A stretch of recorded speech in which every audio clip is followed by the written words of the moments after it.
สไปเดอร์เนี่ยเด้อเอาปลาทูขอบใจหลายอยู่กับไผอยู่อยู่ผู้เดียวเลยผู้เดียวพาเมียเพิ่นมาเบิ่งซ่อนกาแฟเบาเตียงเพิ่นอยากเห็นเด้คือว่าอยู่ใต้ตะกี้เคยไปรับจ้างเคยไปรับจ้างใส่ปุ้ยกาบงกุดใส่แล้วบ่นี่ใช่แล้วอืมเป็นทันยอดบ่ยกลงแล้วเป็นมรกตเป็ดปุ้ยกาบงกุดบ่ใส่ ได้ สิจ้ะ ในซีดนี่แค่นี้นี่ได้อยู่3 เดือนมันกุมห้องแบบ เกลี่แหละ คือเดือนนี้แล้วฝนตกหาเสียก็บ่ตายเนี่ย ตัวนี้นี่แหละ บ่เป็นว่าสิได้มักไปหนา หาขึ้นแล้ว ใส่อ้าว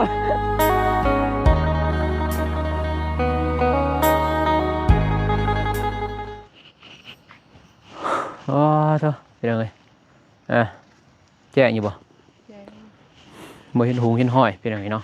มาก็เลยฝนตกมาวันนี้ป้ามึงงามแท้งามแท้เอากราบทักทายสบายดีเด้อพ่อแม่พี่น้องเมื่อสุขสุขคนกันยินดีต้อนรับเข้าสู่2 มนุษย์เห็นเนาะเอาสบายดีป่ะลูกไหมสบายดีป่ะ บายดีเด้อ สบายดี มันก็ร้านสาวเห็นเลยเนาะมาเยี่ยมย่ำส่วนเบาเตียงโอ้ในรอบรายเดือนเนี่ยบ่นุ่มได้มาเห็นยังหายตรงกับพี่โอ้มาดุมามันเนี่ยสไปเดอร์เนี่ยเด้อเอาปลาทูขอบใจหลายอยู่กับไผอยู่อยู่ผู้เดียวเลย ผู้เดียวกลางคืนก็มี เสร็จละไอ้แดงมันมาป่ะนี่ เห็นเลย น้องไผ่จ้ะ น้องไผ่ เห็นอยู่ป่ะ ดีเด้อสบายดี เห็นแล้วอันนี้นี่ร้านตัวนี้มันเป็นลูกเขาได้ ร้านบ่ ลูกก็ยังน้อย ร้านสาวยังมานำพาเมียเพิ่นมาเบิ่งซ่อนกาแฟเบาเตียงเพิ่นอยากเห็นเด้ คือว่าอยู่ใต้ตะกี้เคยไปรับจ้าง เคยไปรับจ้าง แต่ว่าบ่ชื่อจักอยู่ใส่ เคยมาบ่ซั่นนี่ เคยแต่ว่าตะกี้มันบ่ได้อันนี้เลยตะกี้เขาบ่ได้ปูย่างมันเป็นทางแดงมันแถวนี้ อันนี้แหละตัวเฮาครัวจ้ะตะกี้เห็นเขาบ่ทันเฮ็ดครัวจ้ะเป็นสะพานลอยวันนี้หันไปทางพุ้นทางจ้ะตะกี้ มันมีบนเดียวตัวหวยเนาะ หัวเดียวนี่แหละ ตะกี้บ่แม่นเขาลงเลยบ่ ลงเลย โอ้ อันนี้ลงเบิ่งนี่ดินเบาเตียงนี่แต่อันนี้ทมแล้วฮะ โอ้นี่ นี่ทางทางไป นี่เด้ ลงไปเลยอันนี้แต่ว่าเบาเตียงตันแล้วก็เข้าเฮ็ดใหม่แล้วตอนนั้นจังละตันมันว่าบ่ตัน ใช่อยู่นะหมดแล้วเก็บมะเขือหันก็ไปจอบเลยอยู่หันจ้ะ ไป อย่าไปดึงส่งปลา ไปเก็บมะเขือ จ้ะ เก็บ คุณเด้ไปเก็บหมากอันนั้นดิยอดมังอึอยากกิน โอ้ไปสุถือเป็นเด้อฉีดยาว่าเมื่อซื่น ไผสิ ยาหยัง เบาใหม่ฉีดยาคายา บริสิทธิ์บ่เท่าน่ะบนสวนบนหมากอันนั้น มืออึบ่ เออ บ่ เป็นยังเนาะ กินไปเก็บน้ำปลาหมดเลย เออแต่เจ้า น้องบ่ได้ถือธงนั่งเอื้อยบ่มีธง สิใส่ธงยัง อันนั้นรถก็ได้ แต่เจ้าไปมื้อนั้นเราอยู่เลยบ่ อยู่เลยแหละ โอ้ขึ้นว่าเราเมื่อ อ๋อเราอยู่เลย ยาก็บ่ฮก แล้วก็ซอยบ่เตียงนำอ่ะนะแล้วซอยนำ เออ ซอยนำนี่ต้นเมื่อบ้านกูเห็นยังน่ะ ให้หน้าตะกะแล้วเบิดแล้วบ่ไป แดดหมดแล้ว อยู่บ่น้ำเฒ่าบ่ป่าสิไปเก็บผัก นะเราก็ไปแหละ สิหาเลาะก่อน ไปนำกันจะเป็นยังนี่แหละส่วนบ่เตียงงามบ่กาแฟล่ะ ก็งามอยู่งาม เน็บอยู่นี่ก็ได้ เฮ้ยเน็บอย่างนี้ ฮะ ตอนปลูกมันเบี้ยน้อยๆมันสิใหญ่เลยอันนี้งามเลยแมันบ่ งามเลยนี่ อืม บ่ เบิ่ง คิด ใบ ดอกว่าสิได้ซ้ำนี่ สิใหญ่ไว้ซ้ำนี่ เพิ่นว่าจะกินบางยอมก็เลยอยากมาเบิ่งส่วนบ่เตียงแน่เพิ่น อยากมาเบิ่งแบบเห็นแต่ในคลิป มาอย่ากินจะมาพริก เห็นแต่ในคลิป เก็บเมื่อกินมาคือ แถว มื้อใด นี้ ลก เพิ่นก็สีดเบิดบ่ บ่ บ่พ ไหน อ ลูก นี่ลูกมันหกกับมะพริกกับอีหยัง เออ ก็ทึกส่วน อืม บ่เตียงแท้นี้เอ้ย จะบ่ได้ขายบ่มะเขือ อืม มะเขือจะบ่ได้ขายบ่ได้ไปขายบ่ โลเท่าไหร่เนี่ย จักแลกอยู่ตลาดจัก พวหนึ่งหัน50ปลายพัน อืม เดียน ซ้ำนั่นก็ เอาบ่ได้เก็บคายบ่ โน่ เอาก็บ่เก็บคาย ต้น โอ้ แม่ต้น น ตัวนี้มัน เจ้าก้นลายเติบได้นี่ เออ แม่นบ่ แล้วพอกลออก ถึงเบียร์กับเบียร์ทุดินแน่เราโกนเพิ่นแล้ว มั ก็ นแก่บ่หรือว่าต่างว่าอยากลก มันแก่ แก่แล้วนี่ลูกได้ เบื้ แล้ อ ว งนี้เบื้องนี้ปลูกก่อนบ่ อืม เออ ได้แล้ว คายบ่หรือตากเอา กินบ่ คือว่าไปคาย จะกินก็จังหน่อยมาลกเอา ไปไป ได้แล้วเราบ่ได้คายนะ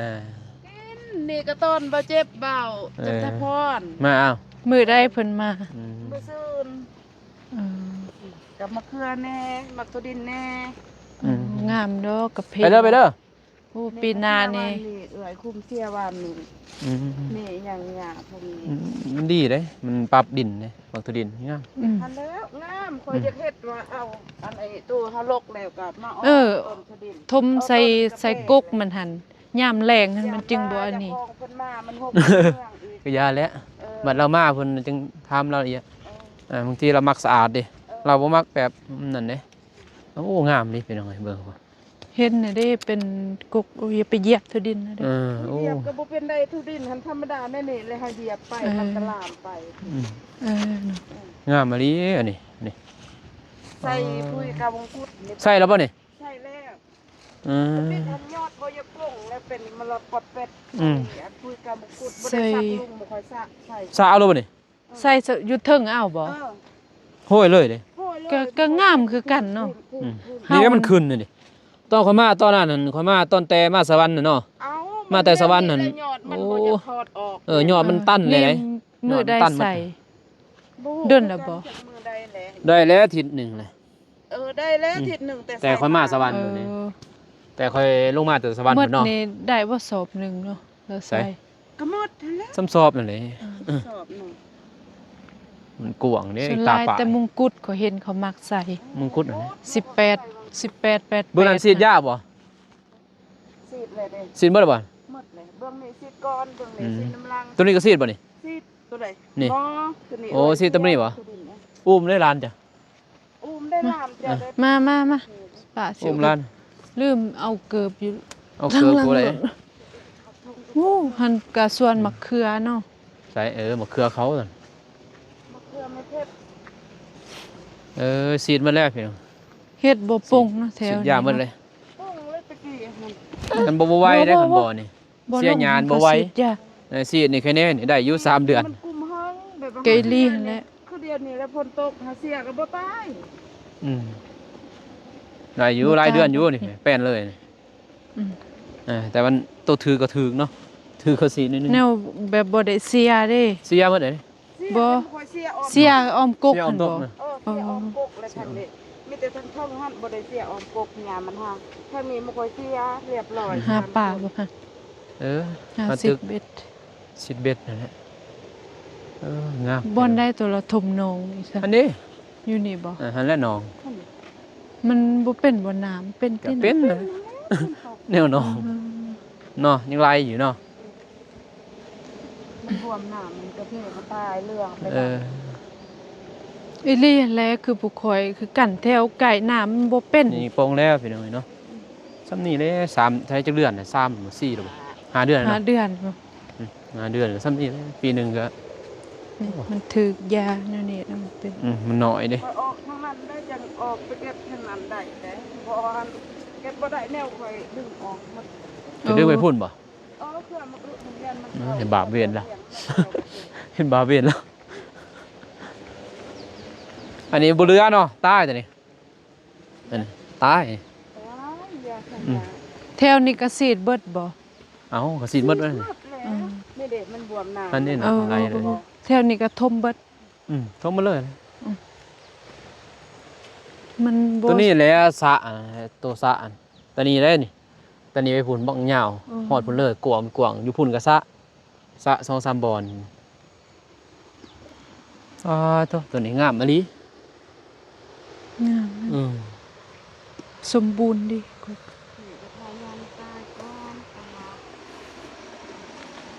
มาออกดอกอื่นเดี๋ยวเอาไปหันไป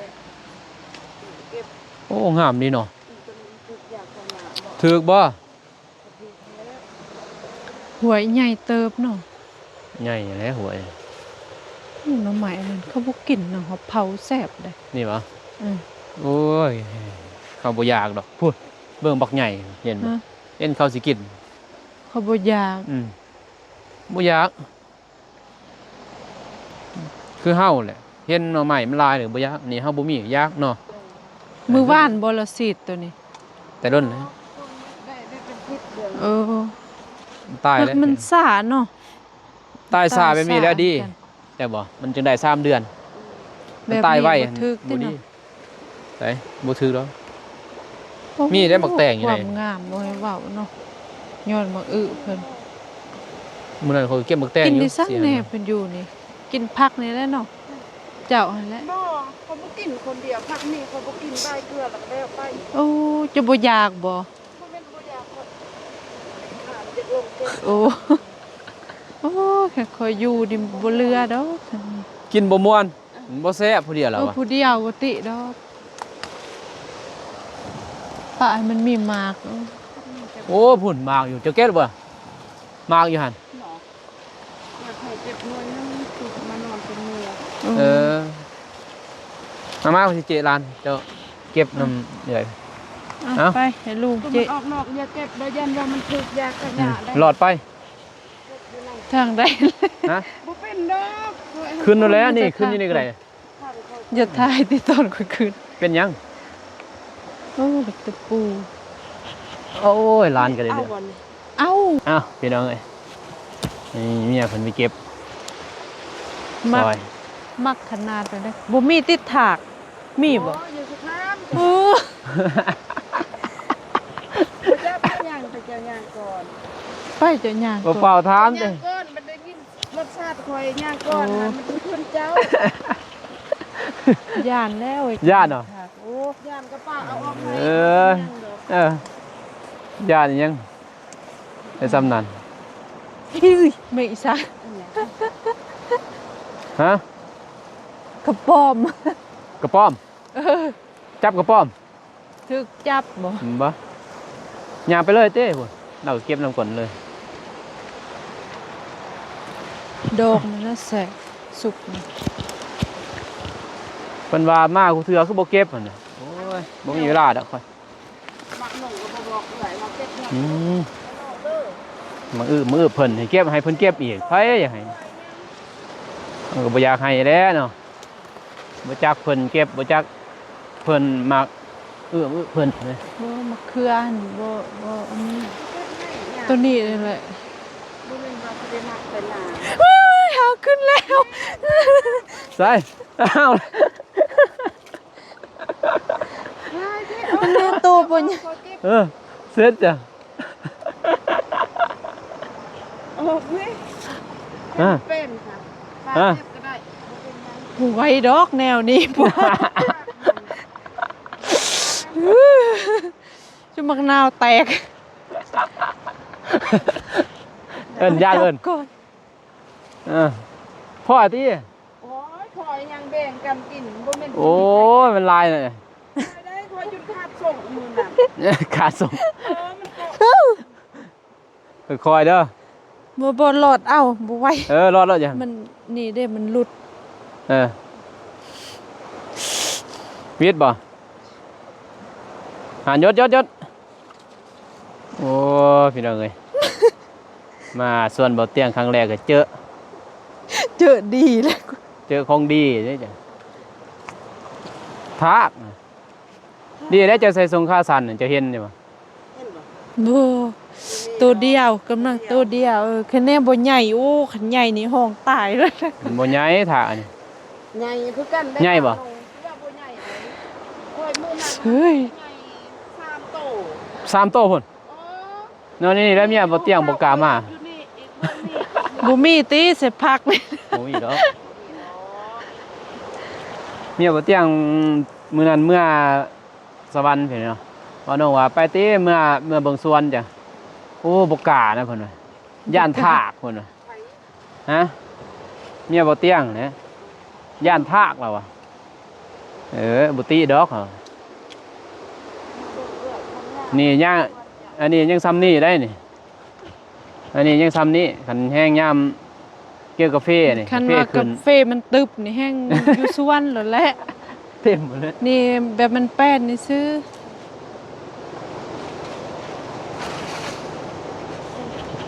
พ่อนะ มารถน้ำเดินกันกิน โอ้ยนี่ซ้ำได้เลยนี่ท่านสิกินแหละ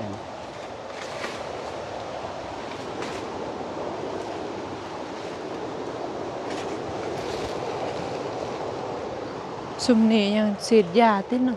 ฉีดยาเลยเบามีแต่อยู่พุ่นในนอกคนนะมีแต่อยู่แถวนอกเรา คือว่าเป็นลีโลเนาะ เอามันก็งามเด้ บ่อนอันนั้นบ่อนจูดบ่จะโจอันนี้ บ่อนาแถวนี้ เขาดุดเด้ดุดออกมันกกไม้กกตอกดุดออก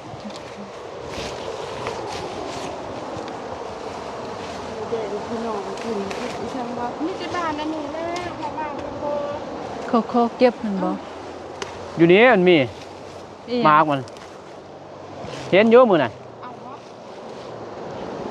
อุ๊ย เห็นบักไงได้เห็นเบิ่งกับรอตูนบ่ด้วยเอาแล้ว เขาเอาเลย เบื้องห้วยนั่นเนาะลายลีโล ยอดใหญ่ได้แถวผมเดี๋ยวเขาบริเก็บยอดใหญ่มือนั้นมาเก็บโอ้กับบอกโกบ่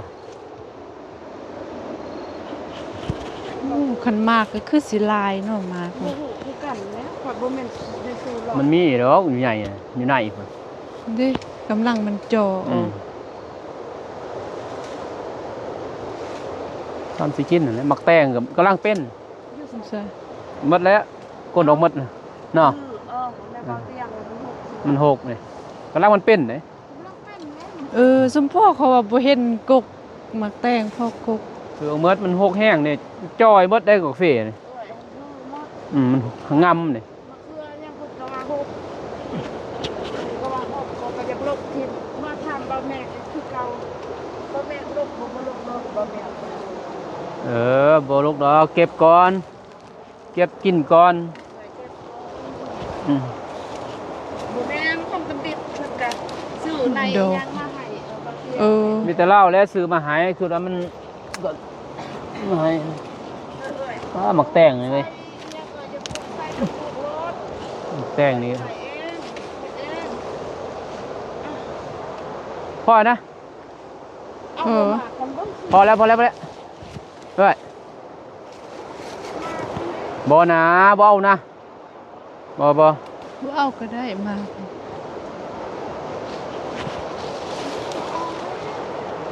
ฮะพอแล้วเอาแล้วเขาเอาเลยเจ้าเห็นบ่ ว้าย ได้แล้วพอแล้วพูดจะเต็มแล้ว นักติผู้แบกทางหลังเนาะ โอ้ยนักผู้เจนี่นะนี่เจทางหลังนี่ โอ้ย ร้าน เนาะ ซาวนี่โอ้พี่น้องเอ้ยไม่เอาน้องบ่ยอม ยัง โอ้ของหมัก สะอ่อนดิ เก็บไว้ บอกให้พ่อยังบ่พ่ออยู่ อยากมาซุปมาต้มบ่อึดคนพอจัง โอ้ยกอดได้ดิเต้เอิ้นกอดลูกได้ดิโอ้ยทีมได้อย่าเก็บเลย ดีๆเด้อเว้ยคือว่ามีแนวไต เขาบ่ไปไกลเขาเนี่ย บ่ไก่ก็จะว่ามันบ่อยู่บ่แถว บ่เขียนนี่บ่มีเขียนมีแต่บนหันแล้วมันอยู่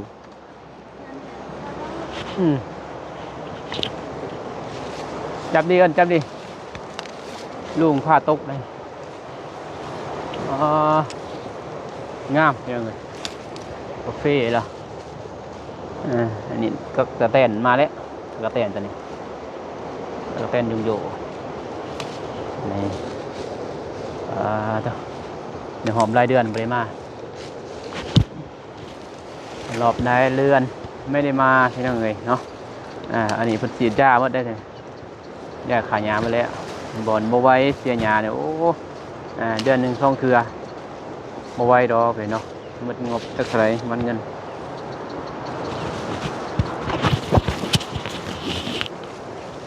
บ่ถึงฮะมีได้ ฮะ พ่อนะ ไปซั่น เอ้ยพ่อแล้วลายรอผุนบอกว่าตัวนี้มันสีดยาเลย ออกนอก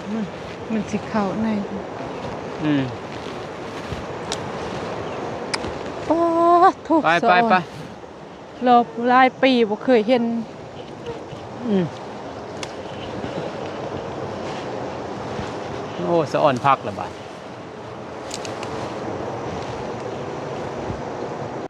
งามเลยแหละตอนโบยปลูกใส่นี่น้อยอยู่ไหนนอตอนถ้าปลูกได้บ่ซ้ำตัวนี้ โอ้นี่เด้ตุ่ม เอ้า ได้ ได้ซ้ำนี่นอซ้ำนี่แล้วค่อยปลูกนี่ ก็หันแลอย่างว่าตอนเฮาเบิ่งตอนนั้น อืม เบียร์กาแฟเพิ่นเบิดแล้ว นี่ บ่ แล้วเขางงบางอันน้อง ใส่ เขาก็ อ่ะพี่น้องเอ้ยปลูกได้บักลายจับเบิ่งโอ้เนาะ มาหาแม่แดงจัดให้เต็ม เป็นคารา ทำสิ บี กินสุกแซ่บอยู่แล้ว ซุปมันต้ม กินหลายคนเลย เอาแนวค่อยกินบ่ได้เด้กินแนวอื่นกินเขาให้กินผั พอลำไส้ ไปก่อน กัน เออ ตอนเช้า มันเจ็บมันจุกมันเสียบเลย แม่นเจ็บบ่อนเดียวนี่ ไปกลัวตอนเสาร์ เจ็บกลางคืนติ้งบ่ได้ตอนเช้าบ่ไหวเจ็บแห้งไปแล้วไปกวด จึงแค่แน่ได้พอย่างได้ จะ นี่ ทายหันเป็นก่อนเป็นก่อน อืม ทายก็ยาก ยากเลย ถึงช่วงนี้แบบกินข้าวปุ้นลายช่วงนี้ เฮ็ด กิน มื้อ ต่ำ ตักบาตร หง อยู่เฮือนนั่นแหละ กินเผ็ด ตัวนี้ยังบ่ทันเป็นบ่ ยังเอาตีปิดหักบ่มี บ่เอาดอก อีสาน บ่ อืม เอาก็ได้ บ่ มันเกลือกับบ่เอา อืม เอาเลย เกลือหลายบ่ เอา2-3มากก็ได้แต่มันกิน เก็บประมาณ10มาก็พอแล้ว บ่ ไม่เป็นมาซื้อนะหันตอนบาเจ็บกับบ่าวจัน ตัวนี้ดอกแซ่บ นี่ อีหยัง โอ้ตำแจ่ว เอาติเก็บเลย มักพริกตัวนี้จะซื้อบ่เบียร์ บ่เขาเอาน้ำไม่เท่าเขาอยู่นี่ไม่ เอาเบิกใส่ธงน้อยมีบ่ ฮะ ธงน้อย มันบ่มีตัวทองบ่าวน้องบัดนี้ โอ้ มันจะอะไร นี่น้องเอ้ย เพิ่นใส่ว่าปุ๋ยใส่มะเขือนี่ ใส่บ่น่ะ คือว่างามอีหลีหรอเนาะ สวยงามแล้วเนี่ยพุยได้ไก่กัน เออ เจ้ากาแฟไกลมา บ่คันเราปลูกแต่บอนกลางนี่ซื้อก็บ่เป็นหยังแบบเป็นแถวเลยบ่ปลูกใส่ห้องกาแฟ ซ้ำเด้เราปลูกมันแบบไก่นะไก่กาแฟลายแบบมันที่นะที่เกินเดี๋ยว อืออีหยังที ห่างๆแบบนี้เด้ โอ้ มันที่เกินห่าง เสร็จ ๆห่าง ร้านจะไปปิดแล้ว นี่แหละเฮ้ยไปเก็บมากับมะเขือมา ฮะ เจ้าเพชรนะ ไป เราเก็บให้แหละมะเขือ ไป หั่นผักอีตู โอ้มาคุ้มค่าเลยบ่ โอ้ เจ้าไปอีกตัวโอ้เจ้ามะเขือเจ้าพี่น้องเอ้ย มันคุ้มค่าดอกเฮาแบบบ่เคยเห็นนะ จะอ่อน เฮาสะอ้อนมันยังดอกเห็นยังก็อยากเก็บแบบมัน เออ สะอ้อนเฮาอยู่ในเมืองมีแต่แบบ มีแต่ไปซื้อเอาหั่นน่ะนี่ก็เทินมีแล้วว่าเก็บก็เก็บนั่นแหละบ่ปฏิเสธดอกจะมันงามอีหลีโล เอาละกินกับนั้นโอ้แซ่บเลยซุปหน่อไม้เนาะ ซุปหน่อไม้กับเนียนมะเขือก็แซ่บเด้อ อืม นี่ หอมไปโอ้เกี่ยวเผ็ด หอมเปรย์เด้บ่แท้จะสิเฮ็ดเนียนมะเขือให้ หอมเปรี้ยวหอมจีนนี่บ่ เราก็บ่กินมันเนาะ โอ้จะสิกินแนวใดคนเดียวอยู่ บ่ติ จะถามเราติเราบ่อยากหยังบ่เลย คือเราว่านะจำบายเกลือ ซื้เส้นหมูมาให้ก็เป็นทิศจึงหมด ตัวนี้แต่เขาเฮ็ดบ่หรือว่าเรานั่นน่ะ ไอ้แดงเฮ็ด โอ้ขุดอีสังนี่บ่ บ่เขาขุดไอ้แดงเทให้ซื่อ มีครบทุกอย่าง ประมาณ40นาทีไปเนาะว่าน้องถ่ายอยู่ส่วนเบิกเตี้ยครั้งแรกเนี่ยว่าน้องมาบาดเอ้า เก็บอย่าง อย่าว่ากันเด้อพี่น้อง คนอยู่แต่ใน มัน เมือ ตื่ ง นเห็นบ่เอ้ยตื่นเด้เพิ่นบ่เคยเห็นเดี๋ยวอีหยังก็อยากหมดนะเนี่ยเบิ่ง เอาแล้วนะเป็นหยังบ่แม่นของไทยของเอื้อนเด้ โรคกระเพาะลำไส้นี่แหละอีหยังก็อยาก พอแล้วอันนั้นบู๊มาลายแท้ พอแล้ว พอแล้ว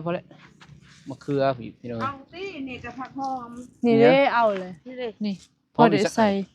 ผักอีหยังตุน ก็ผักหอมได้แซ่บ ใส่อีหยัง โอ้ผักอันนั้นอีหยังแหละผัก บ่ อีหยังแหละ คนลืมเลยนะบ่แม่นมันเป็นคือหอมป่นนั่นแหละ อีตัวงัว หอมป่น หอม หอมป่น เอ้าผักหอมป่นหั่นของข่อยเอามา หอมป่น เด้อ ตัวเป็นต้นนั่นเขาเอิ้นหั่น อี แซ่บบ่ อีไก่มันมาเอาอะ แซ่บบ่ ก็แซ่บกันให้ กิ กิ น น กับหยัง ใส่ กินกับก่อยกับอีหยังกับ อืม มะเผียอีหยัง บ่ แล้ว บ่ กับ บ่ เพ้ออีหยังแซ่บ โอ้ ซะ แซ่บ บ่ได้กินเพอกินก่อยดอกเฮาไป ปิดมักพริกหั่น แจ่วพริกนั่นพอได้ตำแจ่วนี่ บูจะเต็มกระคุ เอาเมื่อเลยนะ เกิน โผล่ได้ มา ขาย มา ได้หลายเติบเลย จักเทื่อแหละคายนี่ได้คายเนี่ยอยู่บ่ น้ำบ่คายนะ หมดแต่น้ำฝากไปเนาะ บ่เคยขาย หรอกของยางนะ บ่มีกำ ท ไร อกเลยทางลังรถจน ใส่มะเขือบ่ สื้ เอ้ยยัดใส่ถุงแนว เอาให้เส้น ที่ทุ่งก็ได้ ถุงเสือค่อยแล้ว เออ เอานี้แหละ ที่ อ่า มัน สอน ได้มันพริกคนได้ค่าโลนึง โลนึง โอ้ โลโลเท่าไหร่ 20,000 โลนึง ตัวดิบนี่บ่ หักเลยเขาตอนพี่น้องหันได้ โลนึง20,000เป็นเราขาย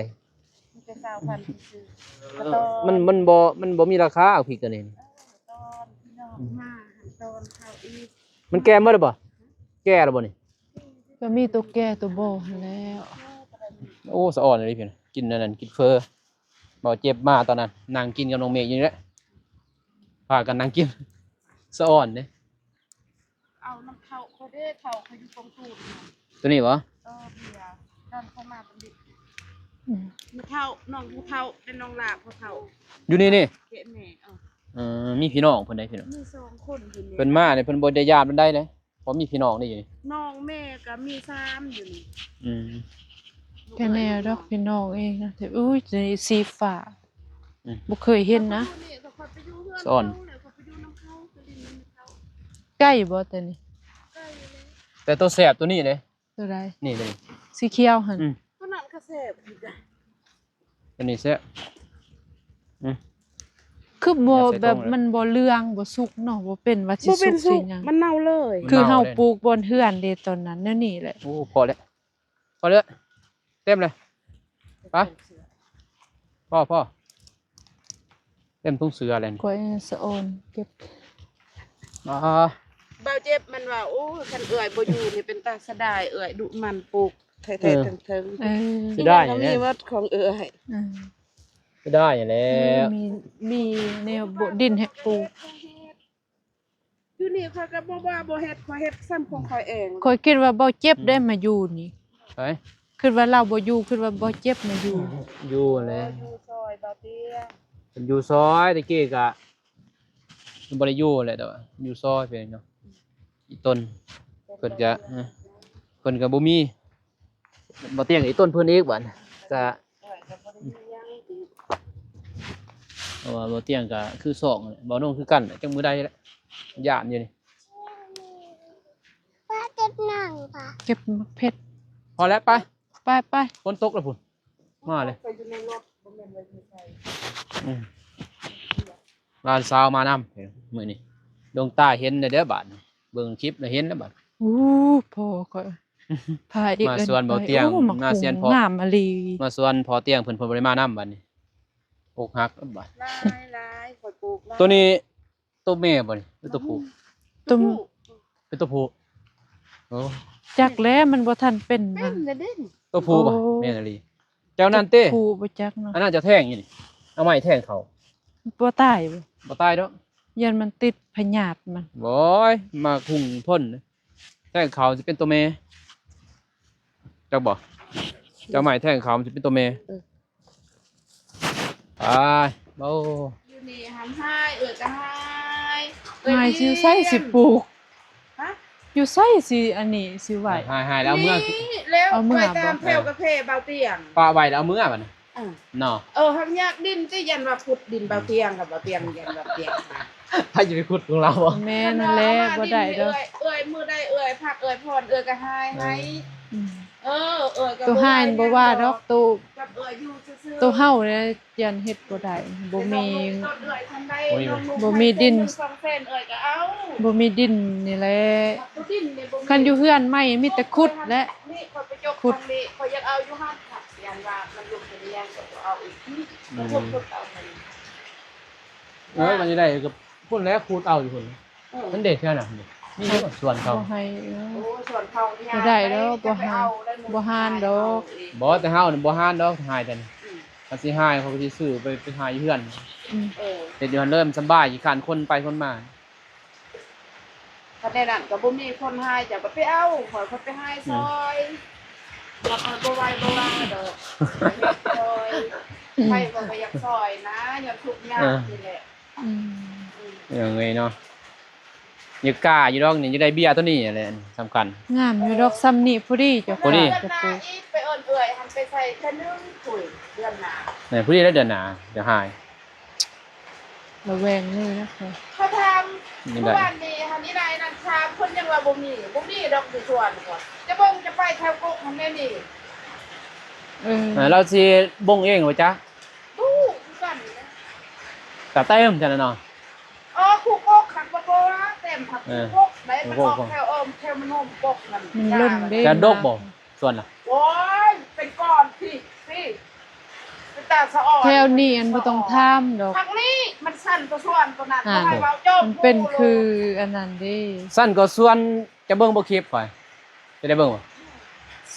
ส่วนเฮายังบ่สั้นได้ขนาดนั้นจนในนี้เลย นี่เลย ถ้าเขามันงามเนาะดินแถวเขา พลาลงก็ยอมผูโลด เจ้าพูดเลย บั บัดเก็บนี่ได้เก็บ เก็บไปเก็บตัดนั่นนี่แล้วไปตัดนั่นนี่ โอ้ ทางคางเอาเด้ก็เจะสิไปทางลุ่มก็บ่เป็นอีก คือลุ่มมันเป็นลุกๆสูงลุ่ม เออ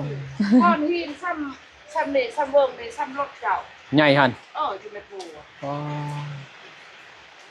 ไปเบิ่งโลดเพราะมันไม่ได้จองกาแฟเลยมื้อนี้ทุกคนไปไว้เฮาบ่ใส่เกิบเขาจะได้ใส่เกิบ มันหมื่นเนี่ยโอ้ว่านั่นเฮา ดินทรายดินดา เฮาเนาะเฮ็ดเบิดเลย ทางลงตัดบ่ซะ ไปเฮ็ดแต่ว่าบ่มีคนเฮ็ดให้สิเพราะว่าค่าลูก ส่วนคอยก็มัน ไปใส่ สั้นอยู่บ่ปานใดสั่นน่ะก็เฮ็ดได้อยู่แต่ดินเป็นดินดากบ่ เป็นดินดา น่ะเป็นดินคือเฮาดิน ดิ ผู นทรายดินดา ดินคือเฮา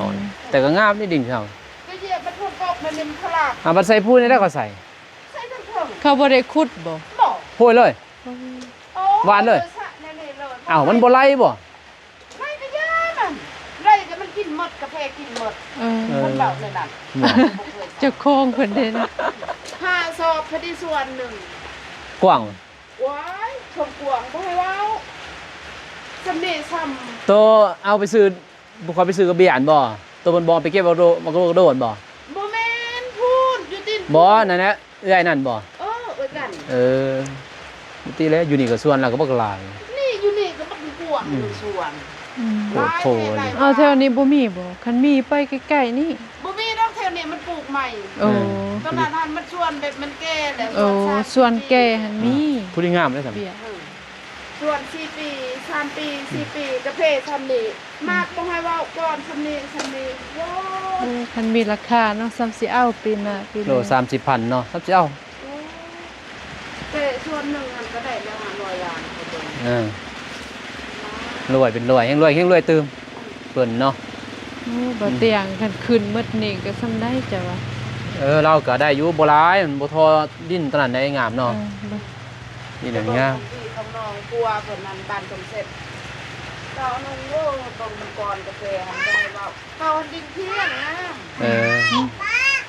บัดง่าก็เขาเรียกว่าง่ากาแฟตัวนี้ความยาวคือ